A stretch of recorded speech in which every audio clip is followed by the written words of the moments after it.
Sir నమస్కారం sir Vignan గారు. నమస్తే అండి.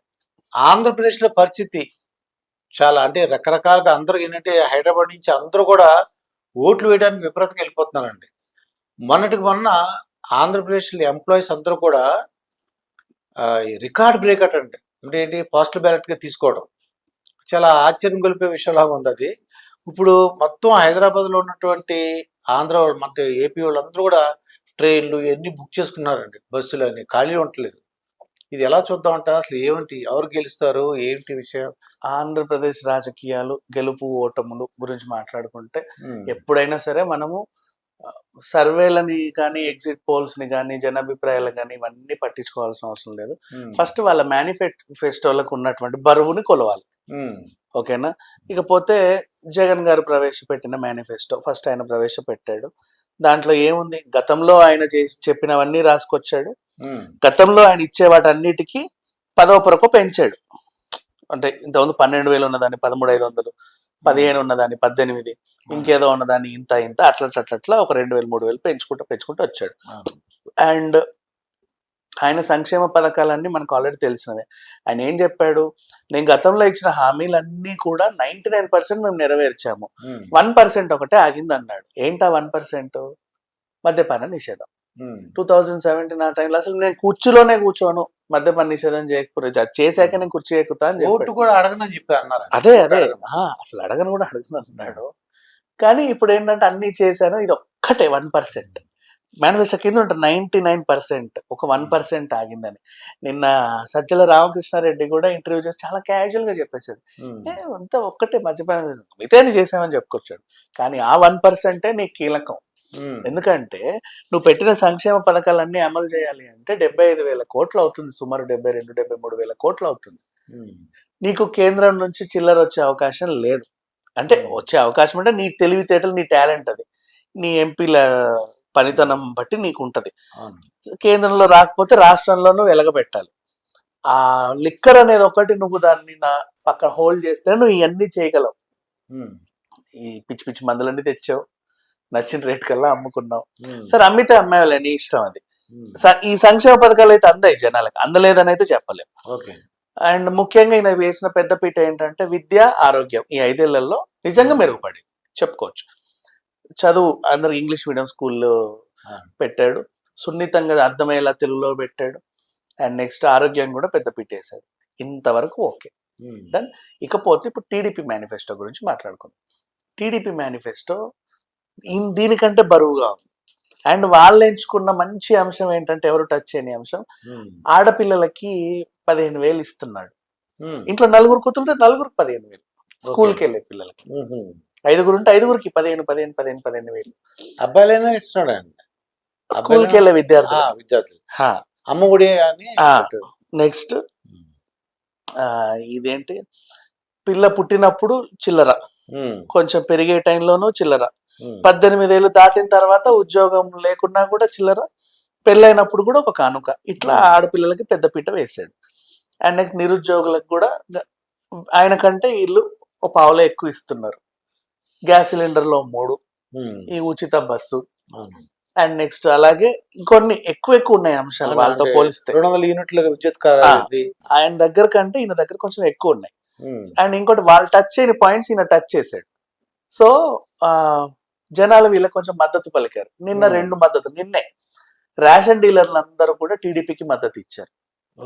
రేషన్ డీలర్లు, ఎందుకంటే వాళ్ళ కమిషన్ల గురించి, వాళ్ళకి ఇవ్వాల్సిన ప్రిఫరెన్స్ గురించి వీళ్ళ మేనిఫెస్టోలో ఒక లైన్ ఉంది, అది చదివారు వాళ్ళు. గత ప్రభుత్వం వాళ్ళు పట్టించుకోలేదు, మా కమిషన్లు ఇవ్వలేదు, టైంకి మాకేమి ఇవ్వలేదు, మేము చాలా నష్టపోయాము. ఈ ప్రభుత్వం మా గురించి కూడా ఒక అంశం రాశారు, మేము చాలా సంతోషించామని రేషన్ డీలర్లు అందరూ. రేషన్ డీలర్లు అంటే ఇంకా వాలంటీర్ల కంటే వాళ్ళే పవర్ఫుల్ అండి. ప్రతి మహిళ అక్కడికి వెళ్ళొద్ది, కందిపప్పుకో ఉప్పుకో పప్పుకో మాకు అది ఇవ్వు, ఇది ఇవ్వు, అంత ఇవ్వు, ఇంత ఇవ్వు అని. సో ప్రభావితం చేస్తాయి.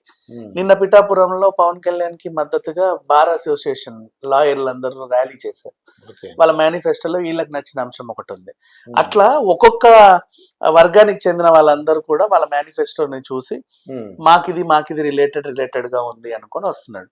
వీళ్ళు మెయిన్లీ విద్య, ఉపాధి అవకాశాలు మేము కల్పిస్తాము అని చెప్పడం. అంటే బాబుకి అది తెలిసిన విషయం. ఇప్పుడు మోడీ చేసింది కూడా అదే, స్టార్టప్స్ ని ఎంకరేజ్ చేయడం, వాళ్ళకి పెట్టుబడులు ఇవ్వడానికి ముందుకు రావడం, ఓకే. వాళ్ళ చేత బిజినెస్లు చేయించడం, వాళ్ళు సక్సెస్ అయ్యి 10 మందికి పెట్టడం. చిన్నవే. ఇప్పుడు ఫర్ ఎగ్జాంపుల్ యూట్యూబర్లే చూసుకోండి, అవునండి. వంటలు చేస్తారు, వాళ్ళకి 10 లక్షల సబ్స్క్రైబర్లు రాగానే ఏం చేస్తారు, వాళ్ళ సొంత ప్రోడక్ట్లు తయారు చేసుకోవడం, ప్రభుత్వం నుంచో ఎక్కడి నుంచో లోన్లు తెచ్చుకోవడం, ఓకే. ప్రభుత్వం ఇస్తుంది, దాంట్లో యూనిట్ పెట్టుకోవడం, యూనిట్ పెట్టుకొని లోన్లు కడితే ఇంకో 10 మందికి ఉపాధి చేయడం. ఇప్పుడు పచ్చళ్ళు చేసిన, నెయ్యి తీసిన, గానుగ నూనెలు తీసిన 10 మంది పని చేస్తారు, అవును. వాళ్ళ ప్యాకింగ్ చేసిన, అమ్మిన, తెచ్చిన, మోసిన ఓ 50 మందికి పనులు ఇవ్వడం, అవును. ఇలా. అండ్ నెక్స్ట్ అంటే ఇదొకటనే కాదు, ఇంకా చాలా మందికి ఎవరి టాలెంట్ ఎట్లా ఉంటే వాళ్ళని అలా రెస్టారెంట్ ఎవడో పెట్టుకోవాలి, దానికి సంబంధించి ఇంకెవడో ఇంకేదో పెట్టుకోవాలి. చిన్న చిన్న పరిశ్రమలు టాలెంట్ ఉంటుంది, దారాలు తయారు చేస్తాడో, గుండీలు తయారు చేస్తాడో, పిన్నులు తయారు చేస్తాడో, వాళ్ళ ఇష్టం. అది ఆ మ్యానుఫ్యాక్చరింగ్ యూనిట్ సంబంధించి వాళ్ళని ఎంకరేజ్ చేయడం, వాళ్ళ ద్వారా ఆదాయ వనరులు సృష్టించడం, వాళ్ళకు ఉపాధి కల్పించడం, వాళ్ళ చేత 10 మందికి ఉపాధి కల్పించడం, ఇలాంటివన్నీ అంశాలన్నీ వాళ్ళ మేనిఫెస్టోలో పుష్కలంగా ఉన్నాయి. అంటే ఎంప్లాయ్మెంట్ జనరేట్ అవడానికి అవకాశం. ఎగ్జాక్ట్లీ. ఎందుకంటే ఇప్పుడు ఆంధ్రాలో ఉన్న ఎంప్లాయీస్ అందరూ కూడా ఇప్పుడు మన హైదరాబాద్ లో, బెంగళూరులో, చెన్నైలో ఉన్నారు, అక్కడ లేరు. ఓకే. రైట్. సో వాళ్ళందరూ అక్కడే ఉంటే ఇంకా బాగుంటది అనేది బాబు ప్లాన్. ఓకే. ఆ రకంగా మేనిఫెస్టో కొంచెం అట్రాక్టివ్ గా ఉంది. కానీ ఇక్కడ వచ్చిన సమస్య ఏంటంటే, బాబు ప్లాన్లు అమలు పరచాలంటే 1,50,000 కోట్లు అవుతాయి. వీళ్ళకంటే అది బరువుగా ఉంది. సో 1,50,000 కోట్లు వీళ్ళు కేంద్ర సహాయంతో ఇవ్వగలరా లేదా అనేది ఒక క్వశ్చన్ మార్క్. సరే, నరేంద్ర మోడీ వీళ్ళ చోట తిరుగుతున్నాడు కాబట్టి ఇచ్చే అవకాశం ఉంది అనుకుందాం. మేనిఫెస్టోలో వాళ్ళిద్దరు మొహాలే ఉన్నాయి, నరేంద్ర మోడీ మొహం లేదు.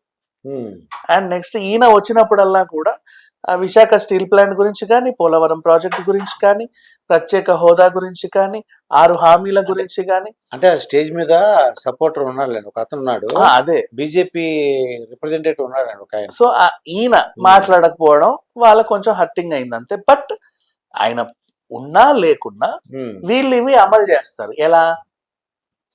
Same 99% formula. మద్యపాన నిషేధం గురించి, గీత కార్మికుల గురించి కూడా ఒక లైన్ రాశారు, కానీ అక్కడ దాకా వచ్చి మద్యపానం గురించి బాబు గారు కూడా ఏం చెప్పాల. కాకపోతే ఇప్పుడు వాళ్ళు ఏం చేస్తారంటే, అందరికి ఉన్న నమ్మకం ఈ పిచ్చి పిచ్చి మందులన్నీ బ్యాన్ చేసి మళ్ళీ పాత మందులు, అంటే అందరికి అలవాటు పడ్డ రెగ్యులర్ మందులు ఏవైతే బ్రాండెడ్ ఉంటాయి కదా, బ్రాండెడ్ రెగ్యులర్ బ్రాండ్స్ వాళ్ళు అమలు పడితే దాని మీద పావులో తీసుకో, నష్టమేం లేదు. అలవాటు పడ్డ బ్రాండ్ లో నీకు 20 రూపాయలు ఎక్కువ ఇచ్చైనా కొంటాడు వాడు. వాడికి సంబంధం లేని బ్రాండ్ నువ్వు 500కి 600కి అమ్ముతుంటే వాడికి నచ్చట్లా, నువ్వు దోచుకున్నావు. అది జగన్ చేసిన పని. సో బాబుకి ఇప్పుడు ఈ అంశం బాగా కలిసి వస్తే అది మళ్ళీ రెవెన్యూ జనరేట్ చేస్తుంది. నీ 1,50,000 కోట్ల హామీలు ఈజీగా అమలు చేయగలం. అది చేయగలం హ్యాపీగా. ఆ మద్యపాన నిషేధం గురించి బాబు ఎప్పుడు మాట్లాడదు, ఎందుకంటే ప్రధాన ఆదాయ వనరు అదే మనకి. అండ్ నెక్స్ట్ అలాగే బీడీ కార్మికులకు న్యాయం చేస్తా ఉంటారు. టొబాకో నుంచి కూడా ఎక్కువ రెవెన్యూ వస్తుంది. ఈ రెవెన్యూని ఆపొద్దు. అంటే నువ్వు దానివల్ల తాగేవాడిని ఎంకరేజ్ చేస్తున్నావని జనాలు అంటారు, కానీ తాగేవాడి వద్దన్న ఎలాగైనా తాగుతాడండి. ఇప్పుడు తెలంగాణలో ఫర్ ఎగ్జాంపుల్ మందు అనేది అది వ్యసనం కాదు, ఇట్స్ ఎమోషన్. కామన్ కూడా ఎమోషన్.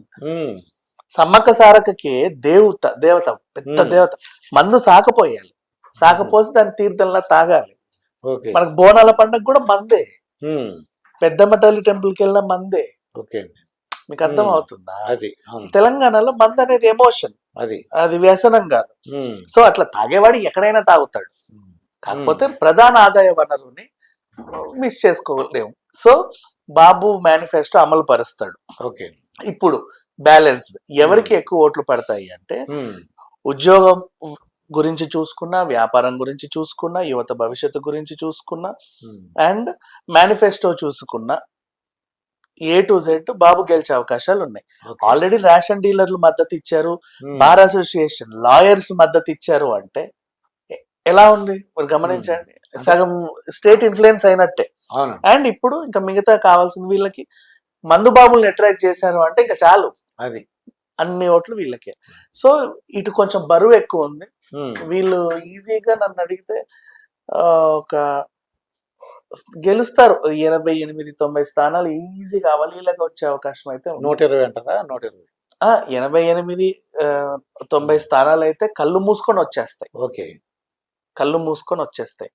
120-130 అనేది ఇంకా చూడాలి, బట్ ఈజీగా వచ్చే అవకాశాలు అయితే ఉన్నాయి, పుష్కలంగా ఉన్నాయి. అంటే అధికారంలోకి కూటమి. ఇదండి దాసరి విజ్ఞాన్ గారితో జరిగిన ఇంటర్వ్యూ. మరొక ఇంటర్వ్యూతో మీ ముందుంటాను. మీ మాస్టర్ దుర్గా ప్రసాద్.